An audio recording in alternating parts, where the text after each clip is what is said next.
Raisina Dialogue. This is a very special day.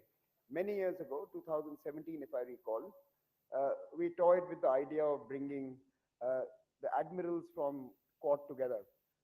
I can see the Pacific Command table here, and the Pacific Command was an instrumental partner in trying to cajole others to join into having and discussing the possibilities of Quad being an actor, being a player, being a contributor to the world that was. Let me tell you, all capitals were very shy. And everyone was asking us at that time, should we um, probably involve another country, someone else, so that it doesn't look like Quad, it doesn't feel like Quad. We can try and dilute it a little. So from that time, many years ago, to today, when we have the Quad squad sitting here, uh, we have come a long way. So we are thrilled, and thank you all of you very for joining us. And it's a fantastic day for Raisina. So let me start with Minister Wong. Minister Wong, you've just stepped out of a meeting. You had a formal meeting this morning of your um, with your colleagues. Let me ask you, how does this group add to your agenda? You are now writing a Australian foreign policy future. How does this meeting help in your individual agenda in Australia?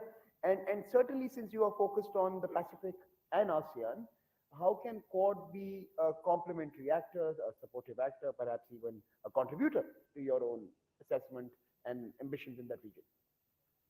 Well, can I start with the complementarity point, because I think that answers the first part of your question. I mean, the complementarity of this configuration with the architecture of the region, some of which you referenced, I think is demonstrated from Australia's perspective by our geography and by our interests. So in terms of our geography, we are the smallest economy here with the most southernmost economy here. We are bounded on one side by the Indian Ocean, the other side by the Pacific, Asia, or ASEAN in particular, to our north, the countries of ASEAN. So for us, our interests lie in a world which is being reshaped and a region which is being reshaped, in working through this and the architecture of the region to ensure a region which I describe as stable, peaceful, secure and respectful of sovereignty. So our geography and our interests lead to complementarity. So I also believe that there is a tangible complementarity in the sense that there are things that we engage with Pacific Island nations on, things with which we engage with the ASEAN countries of the ASEAN region on, issues on which we engage in this grouping, and they are all aligned with our interests in economic development, in prosperity, in stability, and in the protection of sovereignty.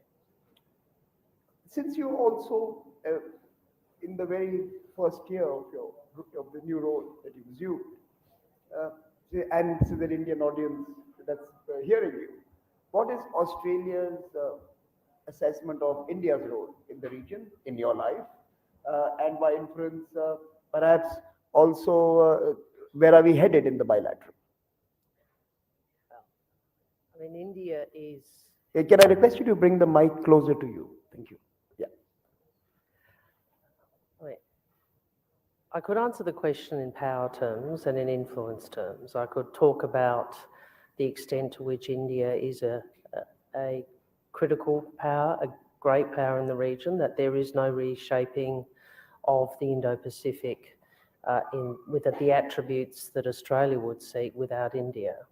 I'd also make the point, and I think we've seen that in not only in how Jai engages with the world and his narrative around it, but also Prime Minister Modi. India is a civilisational power, brings a different perspective to some of the challenges of these times. I'm going to come back to you, Minister Wong, but let me now turn to Secretary Blinken. One of the big conversations in India and other parts of the Indo-Pacific certainly is around how distracted is America with the conflict in Europe, and how committed is it to continuing to engage in this region. Is Quad an interim consultative group? even as the real action unfolds with your old allies and in the old world?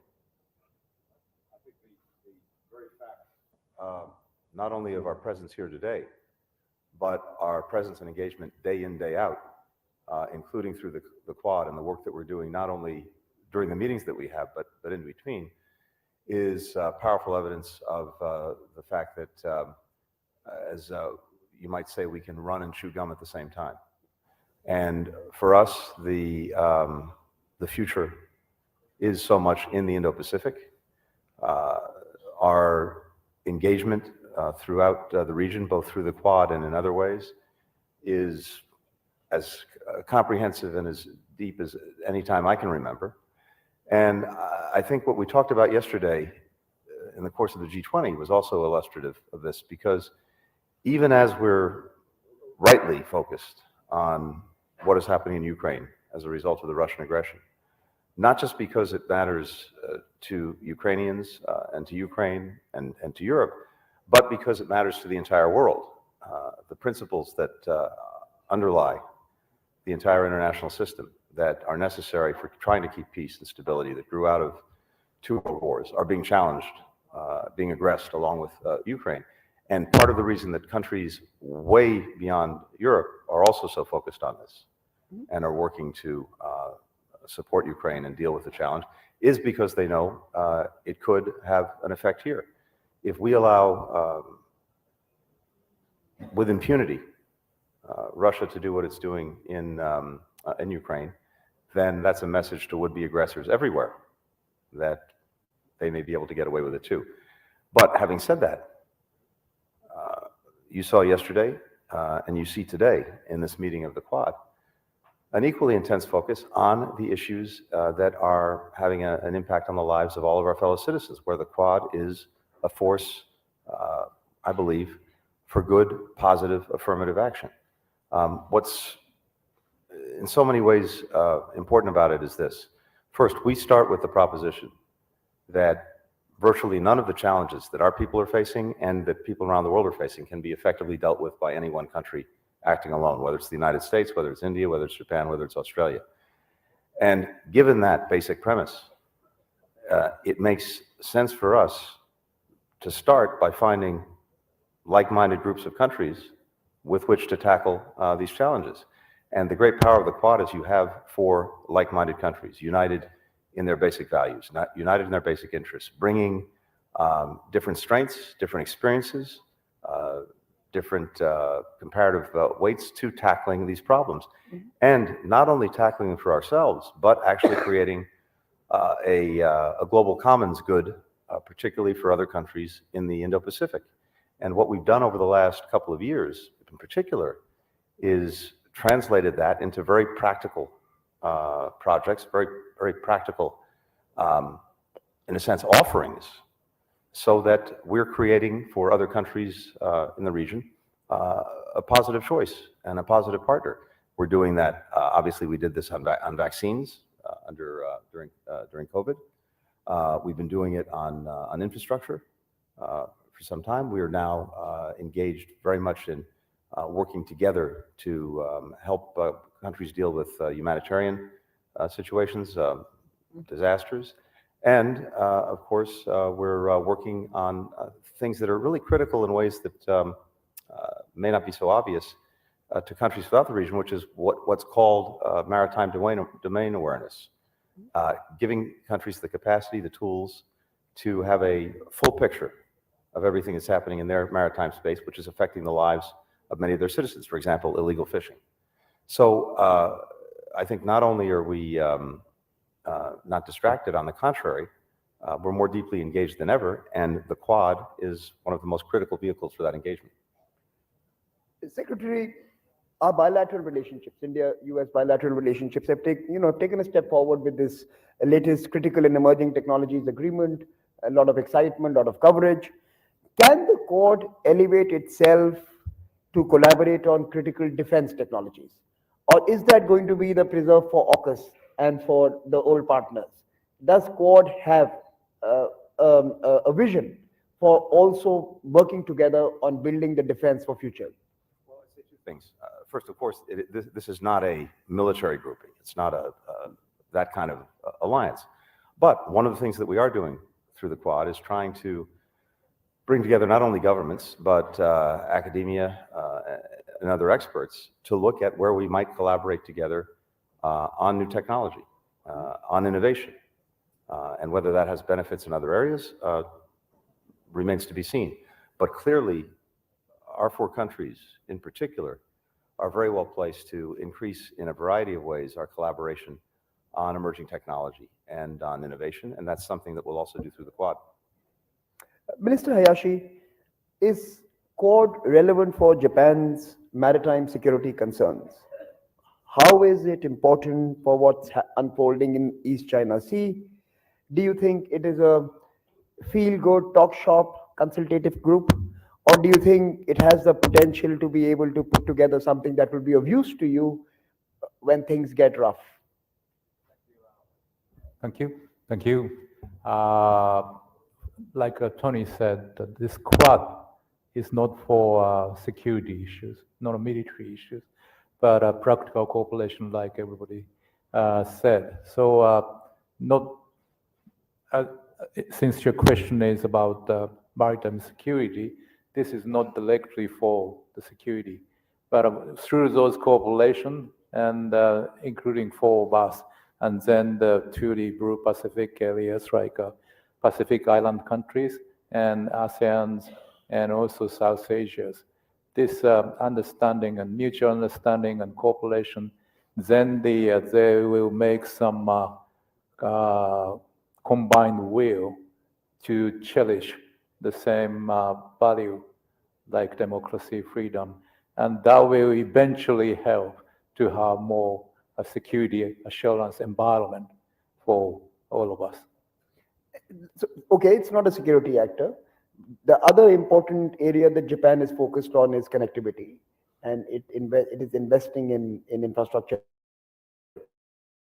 Have an agenda for connectivity and infrastructure? Do you think that could be an actor and contribute to that? Yeah, through our bilateral ODAs and also through some international institutions, we've been already in many decades doing some infrastructure and also economic cooperation in these areas. But on the top of that, this Quad is not only bilateral like Japan and some countries, but this is a Quad as a whole. Will be coordinating all those efforts of four countries so that we can do much better than just 1 + 1 + 1 is 4. 1 + 1 + 1 + 1 is 4, but 1 + 1 + 1 + 1 could be 6, 7, or 8 by coordinating and listening. We have now 8 years to listen to all those needs of the countries and communicate and coordinating in the Quad like we did this morning. We can listen more and we can do it more. 8 years, but you also have 4 tongues, and we have to be watchful there. But let me ask you the final question for this round to you, Minister Hayashi. The China factor. Many of us have a very strong economic relationship. Japan certainly does with China. China disapproves of the Quad, and in some sense, you have to navigate that as well. How does Japan do that? So, like we said, like I said, this is not a military, but this is just practical cooperation, and we don't trying to exclude anybody. This is open architecture. So one thing we would like to say is to just abide by the law, international institutions, and as long as even China abide by the law of the international norm and also act under the international institutions standards and rules, then this is not the conflicting issues between China and the Quad. Let me turn to you, Minister Jaishankar, and perhaps you can enlighten us. Why was Quad in some ways dead on arrival 10 to 15 years ago when the first avatar was being discussed, debated, even considered, to today India hosting the Quad panel discussion at Raisina Dialogue. What changed? Why did it change? And how does this really reflect how you assess the importance of the region and the group in the region? Well, Samir, I don't think it was dead on arrival. It was dead a few months after arrival. And it's important to understand why. Because by some coincidence, I happen to be associated with different phases of the Quad. I take the Quad back to Boxing Day 2004, when the Indian Ocean tsunami happened. It so happened at that time I was the country coordinator for our external coordination and response. Then in 2006, when Prime Minister Abe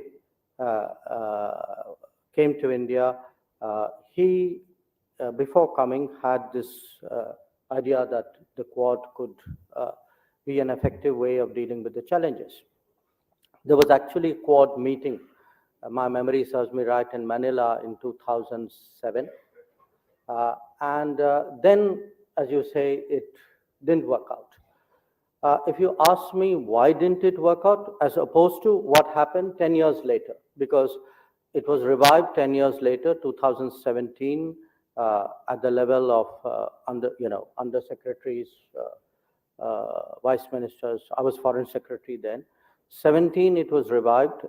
Then 19, it became a foreign minister's level. And when the Biden administration came in 21, it became a summit level. So what's the difference between 17, 19, 21 as opposed to 2007? One, I think there was greater strategic clarity on the part of all the countries concerned. Two, our own inter-se relations changed during this period. If I were to look at India's ties with the US, it became much deeper. With Japan also it grew, and I think the real big change has been in the last decade with Australia. So in a way, Quad is working in 2023, partly, as I said, because we have greater strategic clarity. I also think we have leaderships with a greater sense of purpose, who are less encumbered by baggage. But to me, a big difference is actually our inter-se relationship, which has today become so much more confident and so much deeper. So, in fact, the one point I would differ with Minister Hayashi, actually, I hope one day it will be 1,111, the 1111. When you walked in, all of you seemed quite at ease, and there was a bit of a relaxed field vibe to it. There's always a relaxed feel when we So, what did you discuss inside the room? A lot of things, but if my colleagues would indulge me, we actually today captured some of our discussions in the form of a statement. I think that statement would have been put out or will be put out. So if you ask me what were the new things which came out today, we agreed on a counterterrorism working group. We agreed on cooperating more closely with the Indian Ocean Rim Association. We agreed that there would be we had earlier worked out a HADR initiative. So the standard operating procedures for that, which I think the military people would obviously see as a prerequisite for their cooperation. I think we coordinated on the UN to make sure that the UN and spirit. I was personally happy that there was a stronger expression of support from all collectively to the reform, to the fact that there would be I also see that when it comes to sustainable development goals, which all of us are committed to, we believe that they should be pursued comprehensively, not cherry-picked for political convenience. We will be doing a maritime security working group very shortly in Washington. We discussed, among other things, one of the outcomes we agreed on was that the listings of terrorists, the counterterrorism side listings should not be politicized. These were some of the outcomes. So I mean, there are a lot of things which I can't tell you. But this is the public side of what we can tell you. So I thought collectively I should be putting it out. And how do you respond to this common refrain that most politicians seem to indulge in from the Quad countries, that security grouping, we are not a military grouping? Why are we apologetic? No, I don't think, look, we are not apologetic. I do believe, because I keep reminding people of 2004, because to me, if your origins are good, there's an innate in your existence, okay? So we do stand for something. What I would not like to be defined as standing, because that is at the center of the world. I'm only there to be for them. I don't think, actually, I think I'm the center. It's a different matter. Okay, so I'm going to turn to, as is custom here, I'm going to turn to our young fellows. We have 48 young fellows from 33 countries who are spending 2 weeks with us, and typically we go to a couple of them for every session to hear their thoughts, their questions for all of you. So I'll turn to first to Tista and then to Kiritbir. Tista, introduce yourself very briefly. Good morning, my name is Tisa Prakash, and I'm from the Australian Strategic Policy Institute in Canberra. And my question to you is, how do we build a regional consensus in the Indo-Pacific, given the 4 countries of the Indo-Pacific? We then include Southeast Asia. How do we bring Pacific Islands with us to really sort of create a regional narrative for what is not a security perhaps, but an economic architecture? How do we bring the region along with the 4 Quad countries? Thank you.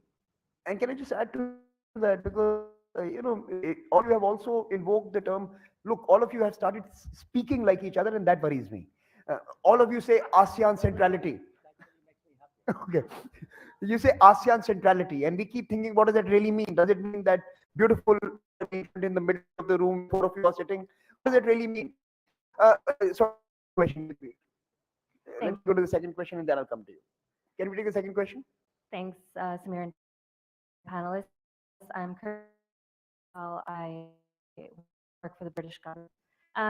Similar question to Native. How do you think the Quad, their strategic interests in, and there's competing visions for the Indo-Pacific? And given the Quad are already discussing supply chain resilience and economic resilience more broadly, are Quad members likely to increase market access for each other to further strengthen economic cooperation and truly move in the same direction? Good. So now I'll turn to the panelists. The first one was to you, ma'am. So over to you, Minister Wong. Well, I might, I think the nub of the first question goes really to complementarity. I'm trying to not be provoked by the flower arrangement analogy just for the moment. But it goes to complementarity, and I think if we can start perhaps where Jai started, which is think about what we are for, not what we are against. What are we for? I think where we are very like-minded, we have a view about the attributes of the region we inhabit. People use different words, some say inclusive, some might say stable, secure, free of, where sovereignty is respected. But the point is,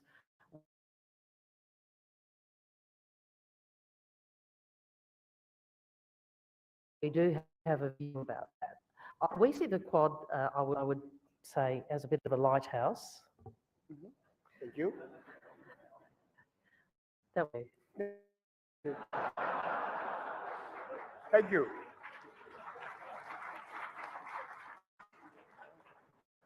But we conceive it as enabling choices.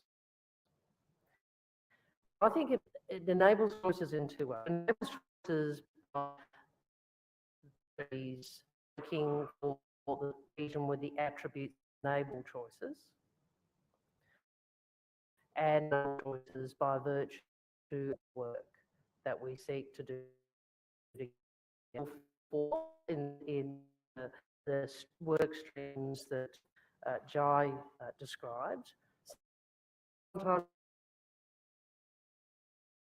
whether it's in the Pacific, Australia or Australia and might give this project on for you to do, this project will do, this is what we've done, but that sort of practical cooperation. So I don't feel the dissonance commentators feel, and that is underpinning a couple of questions as between different architectures, because as an Australian, the region in which we live demands the engagement at multiple levels, multiple contexts. We ASEAN centrality is historic and real, but it is also geographic. And we do not see our friends and partners up here on stage as doing anything other ASEAN centrality. Into account their views, their positions. Is there a time to, just taking this question forward, are we creating enough mechanisms to engage with these countries? We are 4 big countries in the region, in the periphery, as Teesta mentioned. So what is the mechanism to reach out, to take them along, to sometimes respond to anxieties? You are going to create ripples, and perhaps also the second question of Kirit on connectivity and congruence within the court. Start with coming back to the first question and just adding to what Penny said, I think very eloquently. Our proposition is not to say to countries in the region, you have to choose. Our proposition is to offer a choice, to offer different. And the more we're able to do that in, I think, as we've already, for very practical areas that actually answer the needs of countries in the region, the Quad is doing. Second, to Penny, and I think this is very important, we really look at this as variable geometry, which is to say there are different collections of countries, some in formal alliances, some in looser partnerships, some working together on a bilateral basis, some in slightly larger groupings. And the idea really is to make sure that we're fit for purpose for any particular challenge. And so it may be that the Quad can focus on certain things where the particular attributes of our countries brought together make sense. There are other places where different groupings of countries, whether in existing alliances or new partnerships that we form, make the most sense because it addresses the particular interests or particular attributes that those countries can bring to the table. So I think you have to think of it that way. This is not a rigid thing. And that's, I think, the mindset that the 4 of us have. Although now maybe it's the 5 of us. I think, Samir, you're now an honorary member. Maybe you were the sort of the 5th Beatle, as it were. So that's the approach that we're taking. And the other thing I think is important to understand is this is an ongoing conversation. And one of the strengths that we have is, and we just had a meeting over breakfast, but it's just picking up a conversation that's happening virtually all the time in some fashion among the 4 of us or among some subset of the 4 of us. And that also gives it great power because there's tremendous continuity. And what we're working on most now is translating the vision that we brought to this into very concrete, practical things that address very concrete, practical needs of countries throughout the region. Would you guys have a WhatsApp group?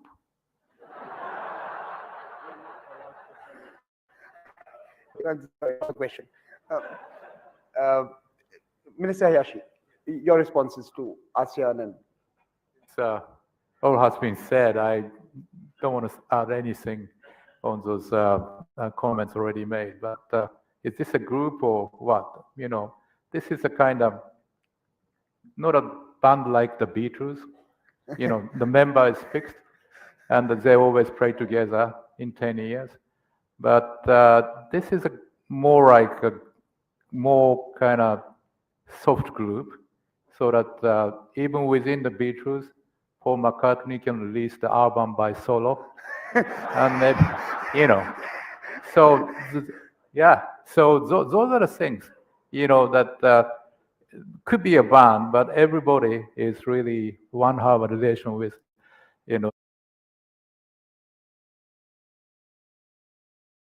50th anniversary for ASEAN. So, and that information we can share with four of us here, so that any idea relating to that could be I can absorb from those three friends here. So those are the situations we are facing, and it's very nice to talk all these issues surrounding the area, because we have a trust between four of us, and the trust for like I said at the beginning, the same values and same values such as democracy, freedom, and everything.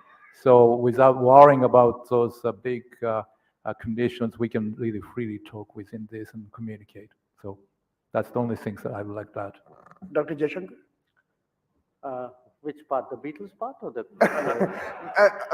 Go ahead. I mean, you always come up with interesting inputs. But no, the two questions that were posed: ASEAN, and in our context, perhaps India's own neighbors, and of course, the whole challenge of offering choices, as Secretary Blinken mentioned. That are we able to give countries more agency by offering more choices, or are we still sending them to the same shop?